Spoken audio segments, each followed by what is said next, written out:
Hello everyone and welcome back to the garden. This video is actually a request from someone on Patreon, so big thanks to everybody who supports me over on Patreon. Link is in the description to that if you're interested. You guys are totally rock stars. It really does make a difference, so thank you. Anyway, I wanted to take you on a Lisianthus tour. Now, this is going to be a little bit different than some of the other tour type videos that I've done because I am just going to show you all the different varieties of Lisianthus that I've ever grown here in my yard. So just across the span of however long I've been on YouTube here, kind of a compilation of clips and stuff, so that you can see the different varieties compared next to each other, because a lot of these varieties are very similar in color, especially like the pinks and the light apricots and things like that. So I thought that this side-by-side comparison might be helpful whenever you're determining which variety of Lisianthus you might want to grow, or which type of plugs you might want to order. Since plugs are a little bit costly, you can choose the best one for your specific needs or growing conditions or whatever.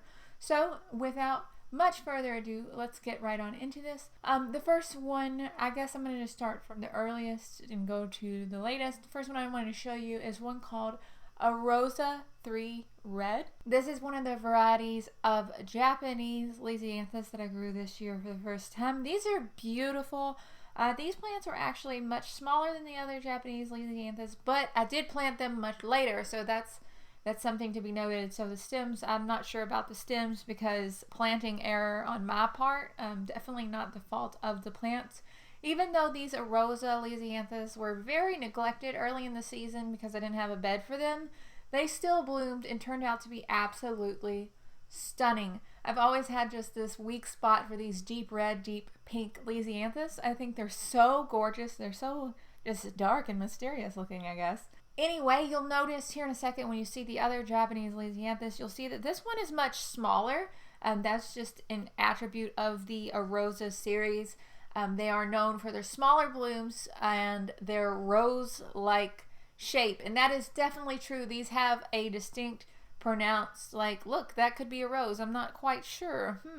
Very beautiful and a good alternative to roses if you're kind of like me and kind of hate roses. I have a love-hate relationship with roses. I love them. I think the flowers are pretty, but the thorns, sometimes I can't get past the thorns.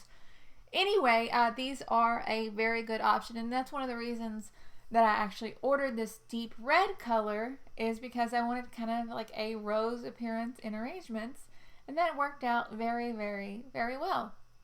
And of course, just like all the other Lisianthus, these have absolutely great vase life. They stand a long time in the garden. Just a really solid, really beautiful choice. Could not be happier with this selection for this year's yard.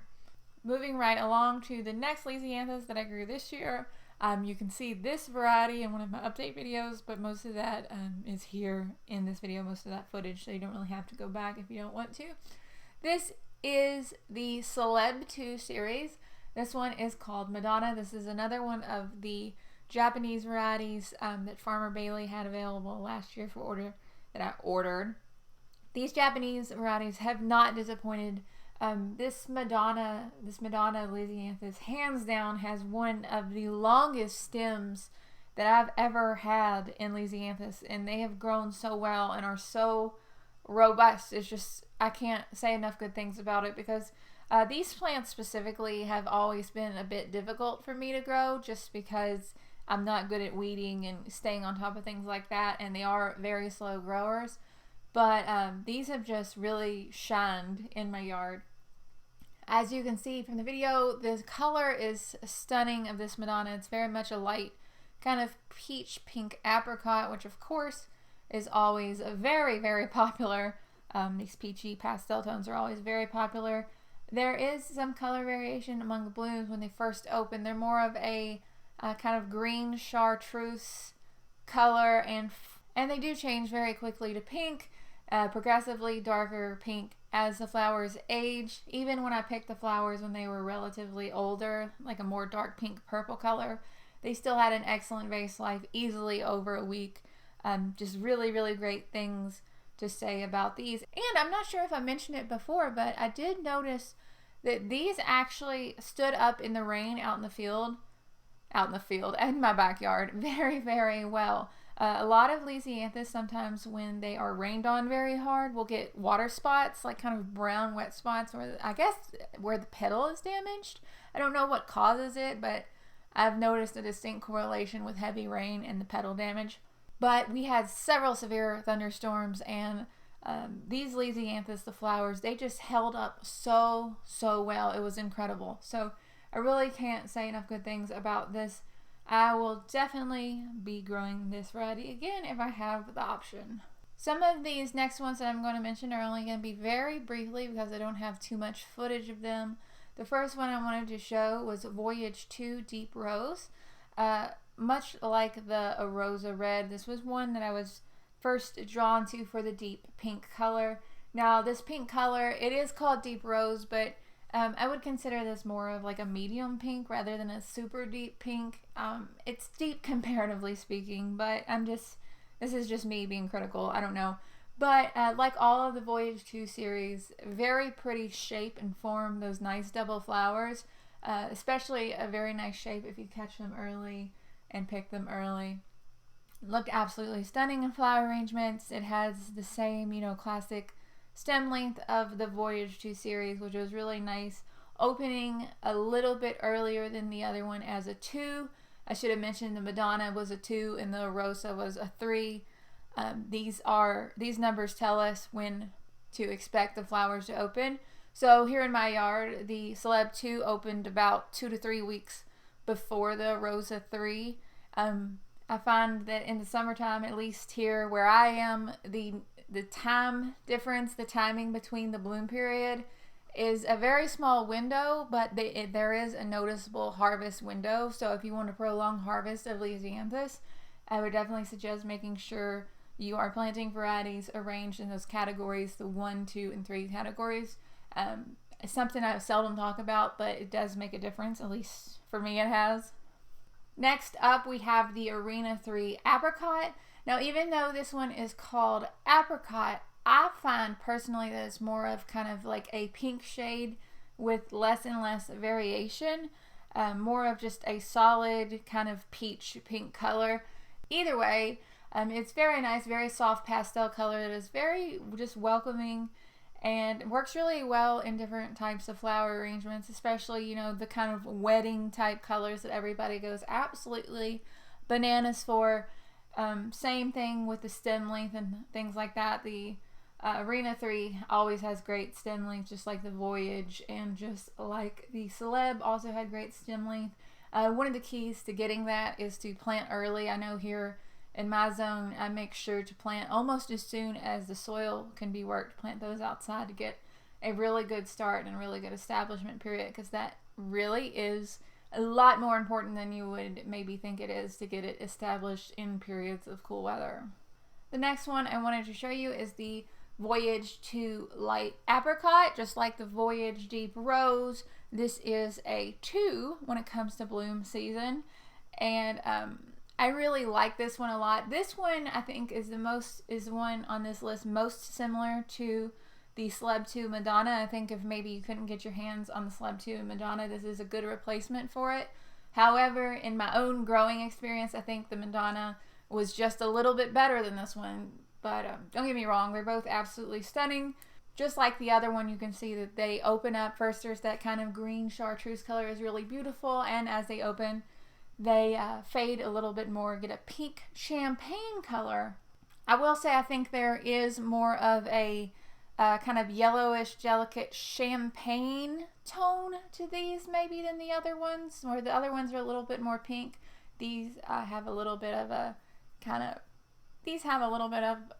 of salmon champagne type undertone going on. I'm really not the best in describing colors. I do my best, but I just mainly hope that the camera picks up all the different colors that I talk about here in these videos.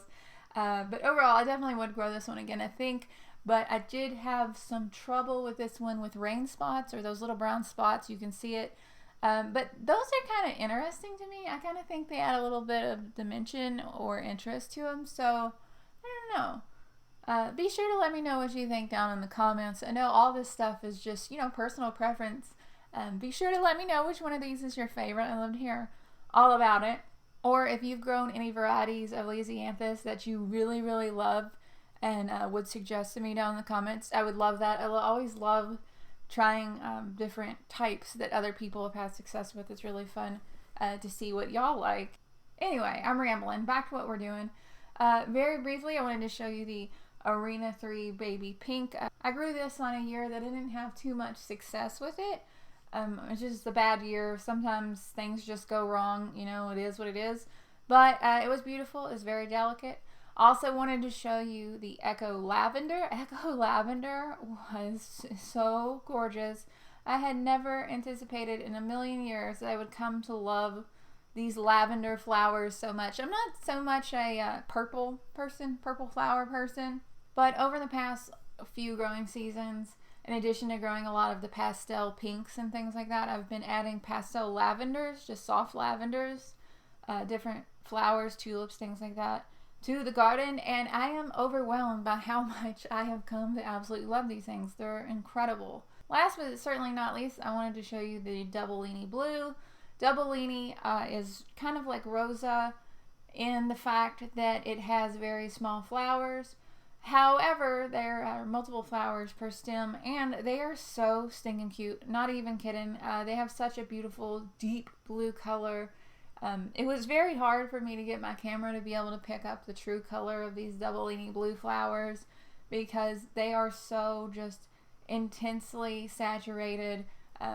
Just almost a true deep blue color, like a navy color. A lot of times the camera wants to pick that up as purple. I did my best. Hopefully it shows through here in this video. That's really about it for this one. I hope that it was somehow helpful.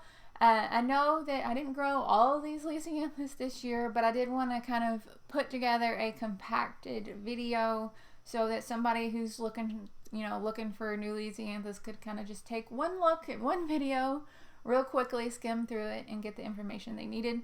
As always, the links to my blog and the Patreon and Instagram and everything like that is down in the description below. Feel free to come over and follow me on Instagram, say hello. I'm usually pretty good at answering comments there. Feel free to leave a comment down below. With that said, I do read every single one of them and try to get back to y'all, though I've been way behind in doing that lately. I hope that you are having an insanely great day. Thank you so much for watching. I really mean it. Without you, it would not be possible. So thank you. I really do appreciate you. I hope that it is sunny wherever you are. I hope your garden is growing great, and I hope that you're having a beautiful day. I'll talk to y'all later. Bye.